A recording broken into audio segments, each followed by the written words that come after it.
You know the guy next door? He's quiet, keeps to himself, normal looking, works late hours. Don't be alarmed, but he might be a serial killer.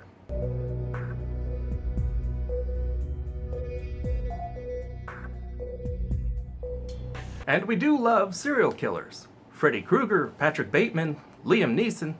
But what does that say about us? Nothing. We're all perfectly fine. Mr. Brooks stars Kevin Costner, William Hurt, Demi Moore, and Dane Cook. And I just lost you at Dane Cook, didn't I?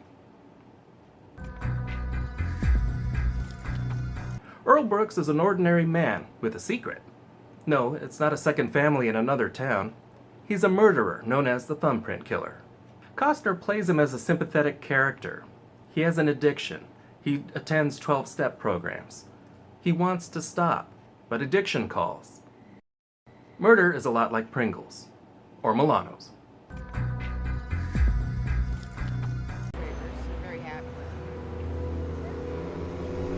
Marshall is played by William Hurt, his inner voice, and he is not sympathetic at all.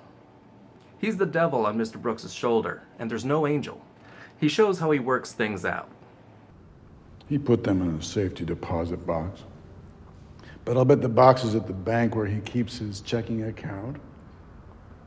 And the key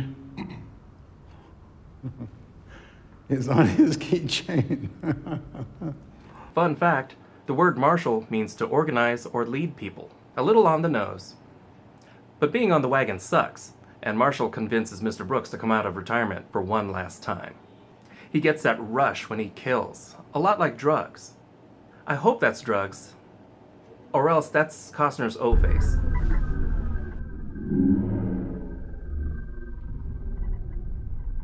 But this time, he's careless, and there's a witness. Mr. Smith, played by Dane Cook. Stay with me, instead of reporting him. And I have never, ever felt a rush like that, ever. What I want is for you to take me with you next time you kill someone. And I'd like that to be soon. Brooks might be a psychotic killer, but Smith is crazy. But I feel I must warn you. If it turns out that you enjoy killing, it can become very addictive. Demi Moore plays a detective who's been hunting the Thumbprint Killer. I guess stripping didn't work out. She's also going through a divorce. I paid for everything while we were together, and now I'm being asked to give this guy a bonus for spending time with me, time that I've already paid for. Oh, well, we told you in the beginning what we wanted. That hasn't changed. You know what would make me feel really safe right now? If you got hit by a truck and died. Jane, Mr. Brooks' daughter, is home from school unexpectedly, and she's in trouble. But that's not the reason I dropped out. Being pregnant wouldn't keep me from going to school if I wanted to.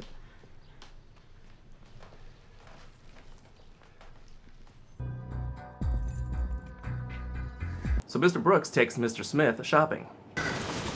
So, what's the plan? What are we doing here tonight? We drive around until we see someone we think we might enjoy killing. He wants Smith to choose the victim. He has this cold darkness when he's giving advice. Can it be somebody that I know?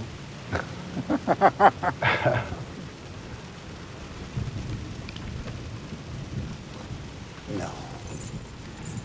You never kill someone you know. It's the easiest way to get caught.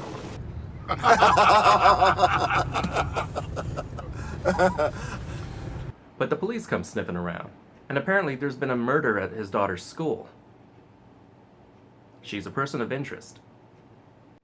Now Brooks is afraid that his daughter has the same sickness he does. Yes, what I have, Marshall, so on a very basic level, it is my fault.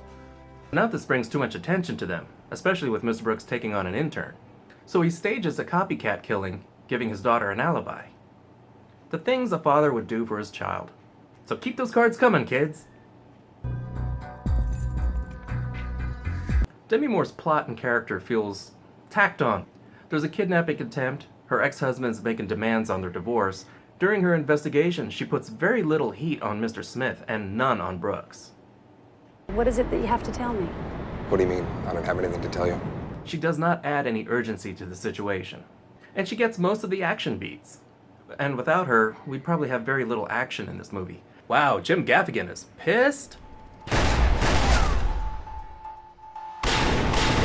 Ooh, right in the hot pocket. But it still felt unneeded.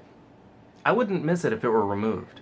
Brooks finally chooses a victim for Mr. Smith, and it's Demi Moore's ex-husband and his lawyer. It's a good thing they were so unlikable. They could have been anyone, but we have these two so they can tie it into Demi Moore's plot. We're just killing two birds with one handgun. Do it. Do it. Don't do that. Yes! Woo! Yes! Yes! You are the fucking man. Thank you. You're welcome. After the murder, Smith turns on Mr. Brooks.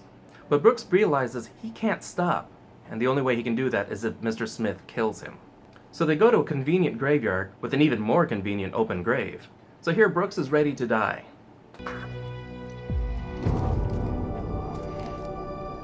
Or is he? Turns out Brooks has a lot more to live for than he expected. Unfortunately for you, my daughter's pregnant. And just before you pulled that trigger, I realized how much I want to see the end to that story. Don't do this to me. If you touch even a hair in my head, the cops are gonna find those pictures.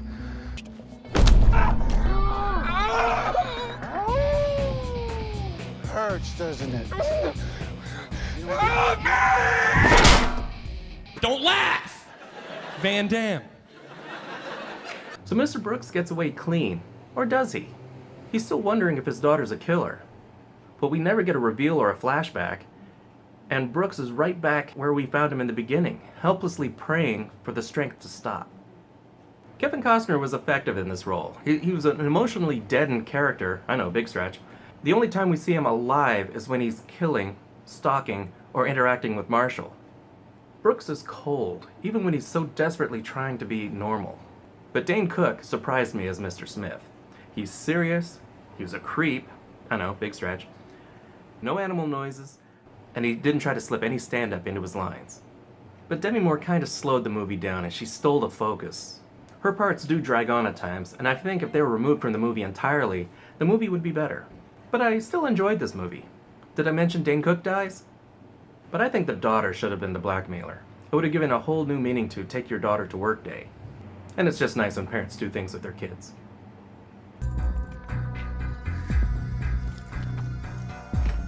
So that was Mr. Brooks. If you like this video, hit thumbs up, subscribe, and encourage my behavior. I'm Tom, this is the newbie. Thanks for watching, and I'll see you later. I'll see you later too, Mr. He saw me.